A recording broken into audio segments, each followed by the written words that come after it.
Well, hello, welcome to the Hello Goals podcast. My name is Kat Lee. And I'm Laura Wilkinson. And today we're going to talk about big goals that we've had. And I'm going to dig in with Kat. I want to talk about your journey today. You've achieved something really beautiful and is a personal goal of mine. You have survived the teen years with kids who Woo. still like you, still joke with you.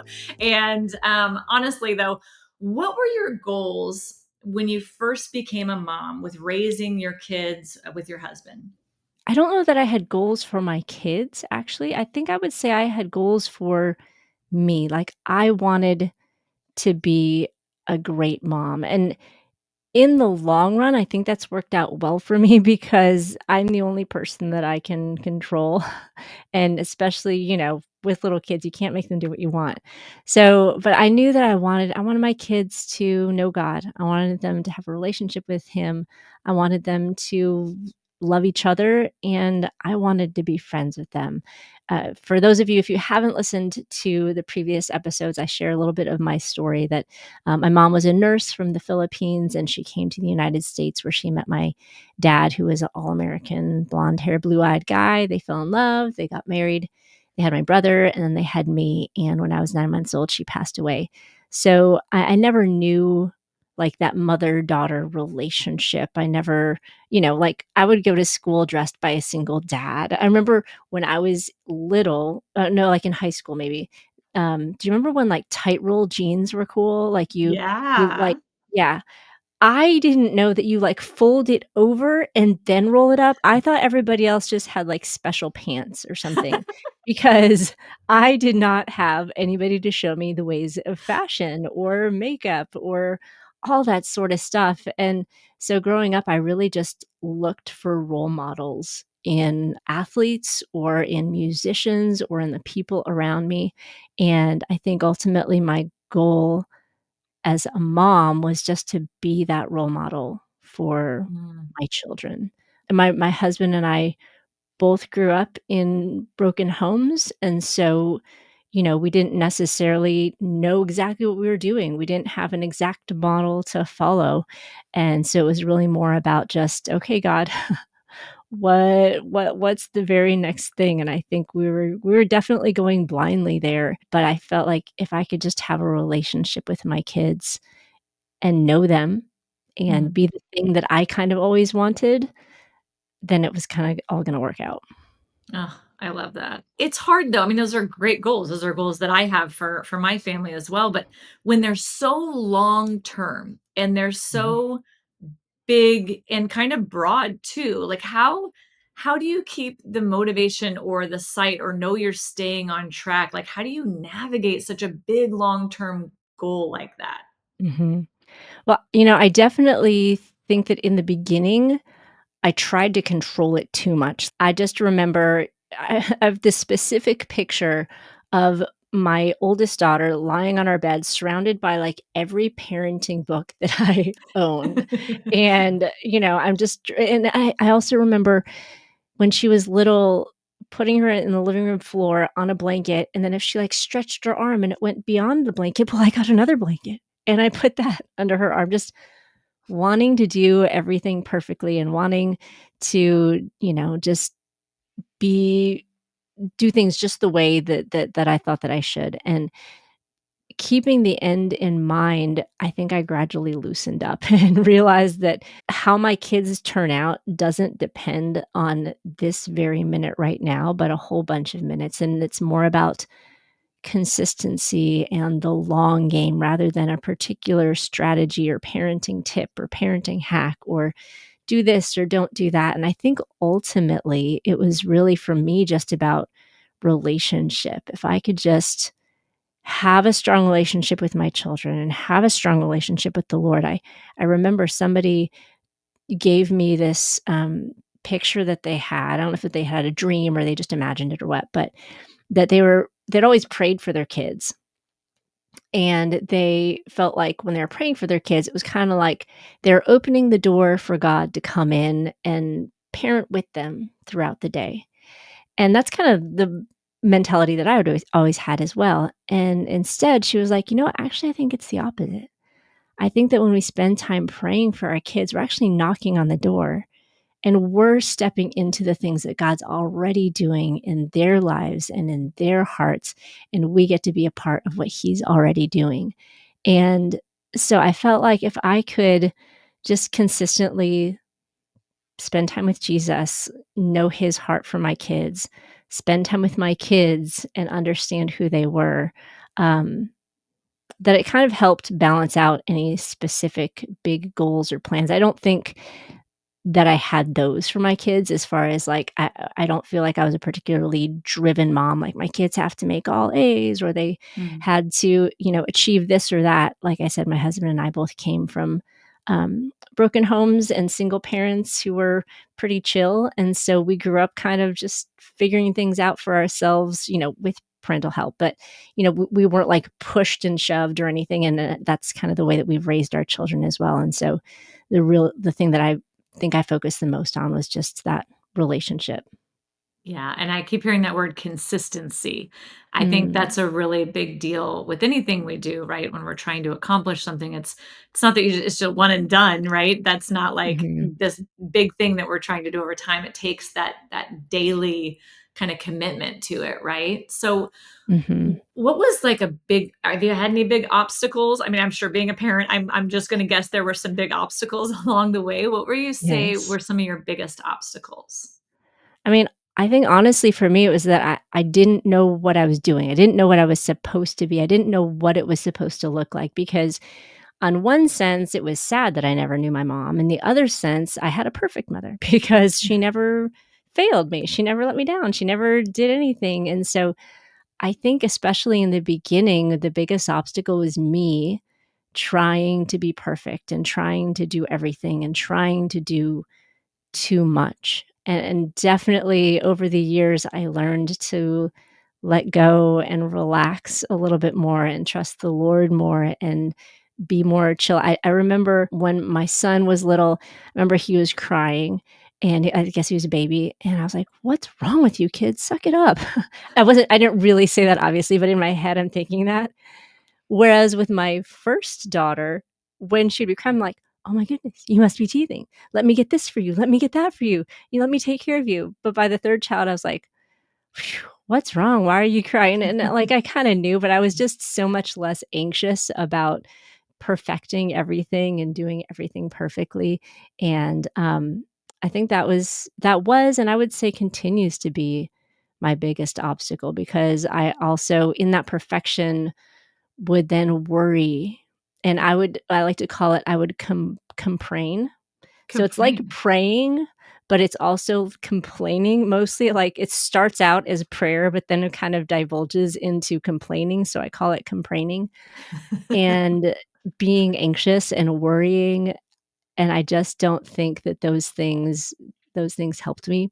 So God has been gracious and has helped me to relax a lot more in the journey, and that has been so helpful because, whatever crisis you might go through with your child, there's another side. Just like with your Olympic journey, you broke your foot and it was a massive crisis, but there's another side. It keeps going. The story continues. And I think that's true with our children as well. And as long as we don't get broken by the big obstacles, as long as we keep going and keep looking forward, then our kids can too. Mm, I love that. I and it totally relatable with the trying to control and especially like the first child or 2, like, yeah, I was definitely a different parent from my early ones to my last couple, and sometimes I'm like, "Man, if I could just go back and be more chill at the beginning, Right? like this we would have a totally different vibe." But at the same time, I think I've apologized to my oldest a couple of times, like, Yeah. "I'm sorry I learned on you. I didn't know what I was doing." Sometimes I'll tell my older kids, I'm like, "It's like when you have pancakes, you might kinda burn the first pancake a little bit, but the first pancake also gets all the best toppings, so it kinda balances out a little bit." That's fair. I like that. That's a good comparison. Well, okay. So, what did kind of the messy middle look like in your parenting? I mean, you start off and you have these great, huge goals. You want these relationships. You want your kids to know God. You want to be this mom that you didn't have the opportunity of knowing, and you've gotten there now. But Mhm. what does this in between look like? Because there's a lot Yeah. between the beginning and the end. I mean, there's like 20 plus years, so tell us about the middle. I think the middle is middle school. It's when your kids stop thinking you're, like, the coolest person on the planet and just, wanting to be around you all the time and starting to have their own opinions. I mean, like, what's Mm, that? They have their own opinions, they have, like, friends and, other things they wanna do besides hang out with you, and they're starting to develop their personality and their character, and kind of joking aside, it's a wonderful season, but it's also scary because who are they gonna be? They're starting to begin the process of leaving the nest, not physically, but emotionally and socially, and so I think that that was a scary season because I didn't know how they're gonna turn out, especially with when my kids were that age was when social media it was like the Wild West, so there yeah. was Instagram, there were no parental controls, there were iPhones, there were no parental controls. When my oldest hit 7th grade, she went to from a private school to a public school, and that was, I think, one of the first years that the public school had iPads. And so, kids were watching scary movies at the lunch table next to her, just, all the craziness. And it's just this scary season when they don't know who they are, you don't know who they are, and they're just trying to develop and grow. And it sort of worked out well for me. And I feel like this was really God's hand in the journey because I don't know what all of the reasons were because my oldest is very outgoing and loves people, but she definitely didn't like middle school and 7th grade in particular. And I remember one day asking her, I was like, "Hey, would you wanna, like, homeschool next year?" And I thought for sure she would say no because she is so outgoing, but she actually said yes. And so only she, homeschooled that next year. So it was just me and her. And it ended up being one of my favorite things that I think I did with my kids. So then she started that, and then she went into public high school after that, and I did not mess up her education too much. She has a degree from Texas A&M University, and she's a thriving adult now, and so the 8th grade year, I did not destroy her education, so that's good to know. But then when my next daughter got to 8th grade, she was like, "I wanna do that. I wanna homeschool." And then my son as well, and I feel like that was really formative in navigating those years, not that everybody needs to do that by any stretch of the imagination, and maybe there was grace for me to do it just because of my motherhood and parenting journey, I don't know, but the intentionality, the concept behind it of getting that one-on-one time with your kids when they're really trying to figure things out and looking all over the place, and really, even though we feel like our kids might not think we're cool when they're in middle school or high school, they still do. Regardless of what they say, our relationship matters deeply to them, Mhm. and I think that time with them and helping them discover themselves. So, my goal for their 8th grade year was not a wonderful education, even though I did my very best. I really kind of worked with who they were, and my oldest daughter, it was pretty structured. My middle daughter is a little bit more of a she's actually very regimented, but she's very independent as well. So her education was a little bit more self-directed. But during that 8th grade year, I, took my oldest to viola lessons and my daughter to tennis lessons, and my son started taekwondo, and to just help them kind of use that year to learn who they were, and I try to make myself a part of that so I could join in with them in these things, and I feel like just that intentionality in that messy season laid a foundation for our relationships now and laid a foundation for them to discover who they were. So again, this is a descriptive story, not a prescriptive story, and everybody doesn't need homeschool, everybody doesn't need to take their kids out of school for a year and homeschool them, but for us, it helped navigate that season. That's pretty cool. Obviously, I'm a fan, but because I homeschool all 4 of my kids now, we've only been doing it for 2 years, and yes, some days I feel like I am super mom, and other days I feel like I have made the biggest mistake. So it's an ongoing journey because 'cause we're still in the middle of it, but so I love your misty middle. I love that you can see kind of the beauty in that and what it gave you guys. Like, how did you measure like your progress toward your parenting goals when maybe the results aren't so immediately visible, Mhm, you know? mhm. I think honestly, it's holding on to the end goal. even when you can't see it right now. Again, kind of like your Olympic journey, you're doing pretend diving on a platform, and the Olympic gold medal does not seem, at least externally, super realistic. And there are definitely seasons in my parenting when I wondered about decisions my kids made, or I wondered about personality quirks.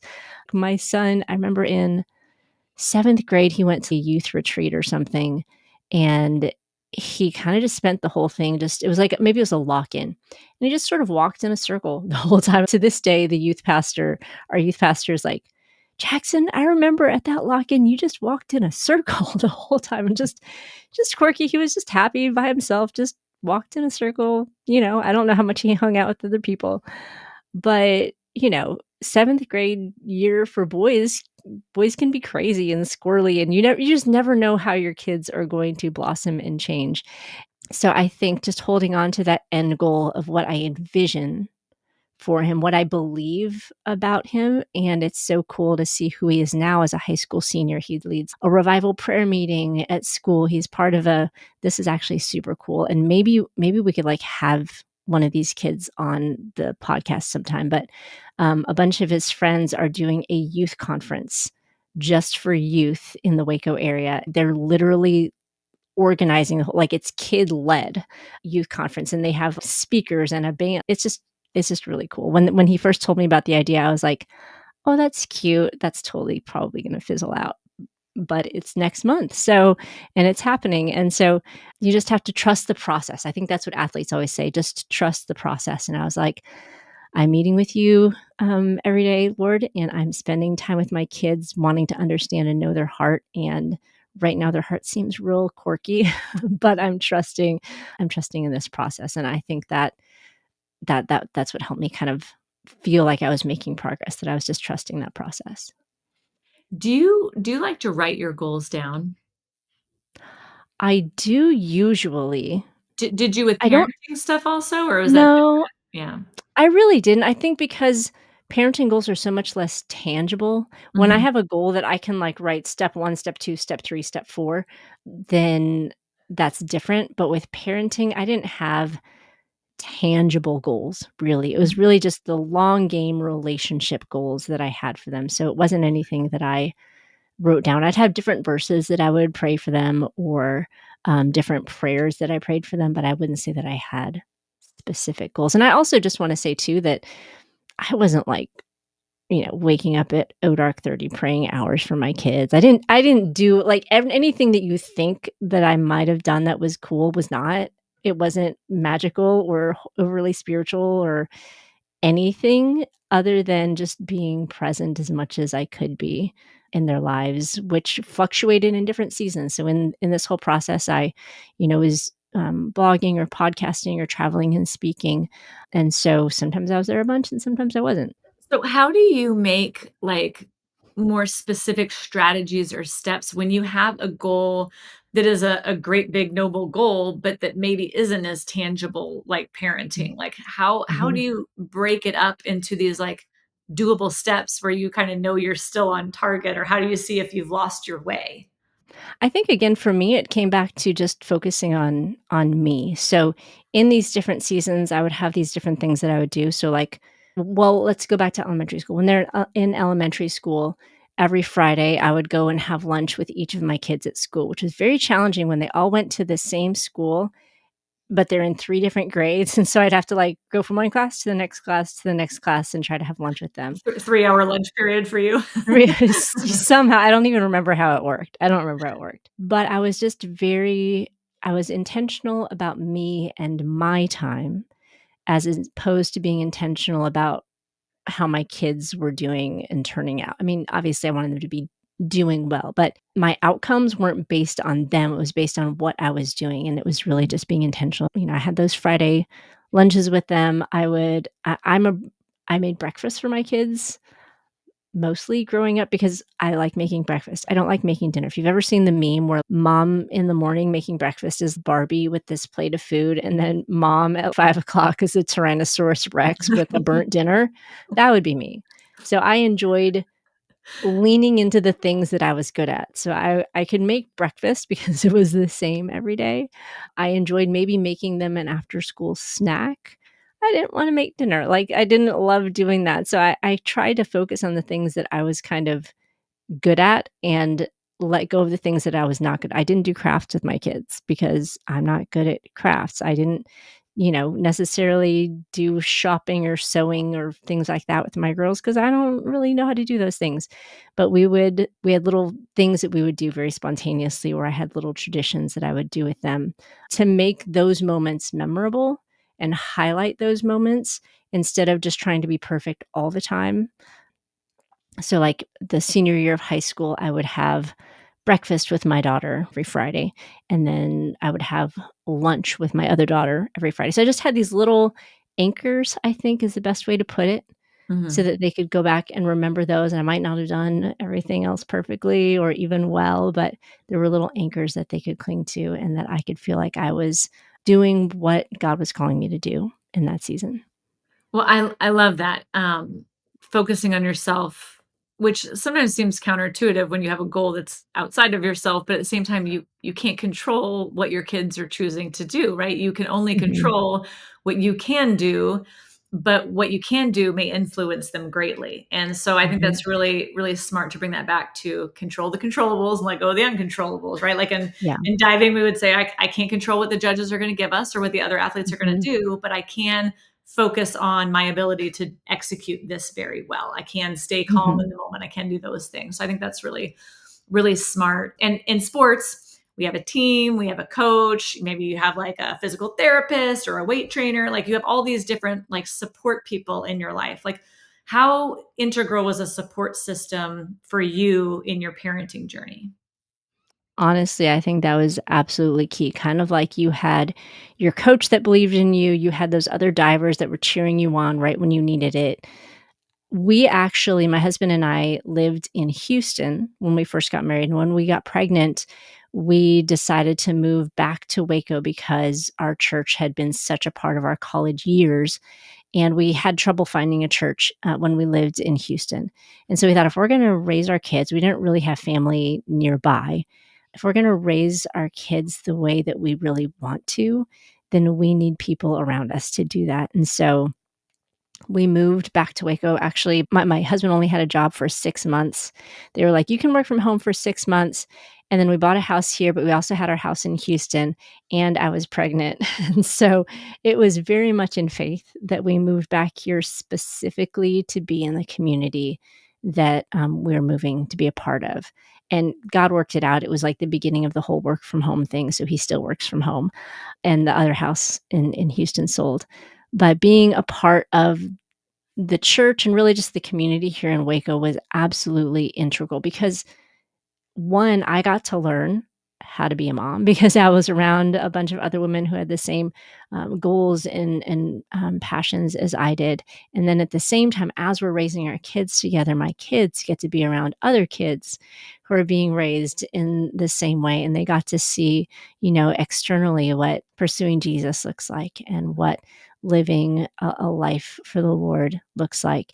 And as they got into high school, I am so thankful. Like, I truly think the youth pastors at our church, their husband and wife, Sean and Shannon Jones. I don't know if my kids would be who they are without them. Like, finding that community and that place externally when our kids are in that season of looking outside themselves, having them have these other adults that are not just investing in them, but are creating a culture of young people who just, I mean, love Jesus. Right now, I'm actually a youth life group leader, and I feel like the girls in my life group could probably disciple me. They're amazing. I mean, they're just stunning. And having that church community, having that youth group for our kids, and having those friends, I just think shaped so much of who my kids are today, and we would not be the same, family, I don't think, if we had not been here. So, finding those people however you can in whatever way you can, and fostering those relationships, even when it's awkward, even when it's hard, even when it doesn't make sense, I think is crucial. Hmm. Boom, just drop that mic over there. Well, okay, looking back now, are there I guess I shouldn't say are there any surprises? I know there were surprises. What were maybe some of the biggest surprises along your parenting journey? Mm. Honestly, looking back, I think just the importance of being present. Not that I had to be present in mass quantities, but when I'm carpooling the kids, you know, listening to what everybody is saying so that you can understand other kids' personalities, listening to what my kids say about their friends, but I had a note in my notes app of my kids and their friends, and, if I learn, it might be something that their friends like so that when their birthday rolls around, I can get them, that kinda candy that they like or whatever. But, as I'm understanding my kids better, I wanna remember, what they get excited about, what they're passionate about, who they're around, and really fostering those relationships. And we read all these parenting books that talk about, parenting tactics and these different perspectives that we need to have, but I think just fostering that relationship is absolutely crucial. So I would do what I call stalking my kids, and that sounds bad, but it's really just, let's say my son goes to taekwondo and he doesn't get home until 9:30, and maybe I wanted to go to bed at 9, but, I'll stay up and I'll just sit in the living room and he'll come home and, I'm not necessarily gonna, hound him for thoughts and what happened and how his day went, but I'm just there. I'm, in the living room, available. As long as my kids are awake, I'm awake and I'm available in case they wanna talk, and if they say something interesting, I wanna have great follow-up questions so that maybe they'll share more, and I just maintained this curiosity, and I think Mm. really being curious about our kids and the amazing way that God made them and their perspective on things and their funny personalities and senses of humor, and having that curiosity fostered the relationship, and I think those things were way more important than I would have thought back when I was reading all those parenting books. I love that. I think curiosity is I that's a really good way to be intentional, right? If you're just Mhm. trying to be, intentionally curious, you're gonna Mhm. listen more, you're gonna ask more questions, you're gonna pull things out. I think that's beautiful. I absolutely love that. Well, what in addition to intentional curiosity, what's one piece of advice you'd give to parents who really wanna build these strong family relationships? Mhm. I would say a couple things. One, like I said, just listen to your kids. I think the best parenting book that I ever read was How to Talk So Your Kids Will Listen and How to Listen So Your Kids Will Talk. And again, I think different parenting books are specific to different personality types and things. But for me, it was helpful to know how to listen well to my kids, because gosh, the insight you can get from just listening to somebody can absolutely transform the way that you respond to one kid versus another, because we definitely didn't parent our kids exactly the same. Obviously, we want to be fair and equitable, but doesn't mean the same because they were all very different. So I think, maintaining that curiosity, learning how to listen to my kids, I think all those things were super helpful in the process of just raising these kids. And then another piece of advice, just spending time with God because He knows them better than I do, and He can give me in an instant the insight that I need into what's wrong with one of my children if they're sad, or He can give me the perfect piece of humor that helps me connect with another child. So He's kind of like the cheat code to, I think, being a great parent is just maintaining a relationship with Him. Mm, love it. It's so interesting that there's just so many parallels, right, between your parenting journey, my diving journey, hopefully also my parenting journey. But there's this daily commitment, right? There's setting Mhm. goals, there's being intentional, there's dealing with setbacks or obstacles that rise up, surprises out of nowhere. Mhm. There's keeping our eyes on those long-term visions. Again, it's those sports analogies, right? It's like they're so good to apply to our life outside of sport as well. Yeah, yeah. Well, I hope you guys enjoyed that glimpse into my journey and then in the last episode into Laura's journey. And I hope you'll continue to join us on the Hello Goals podcast as we interview other people who have accomplished things both big and small. And my hope is that you'll learn how to reach your goals and someday can be a guest on our Hello Goals podcast. We'll see you next episode.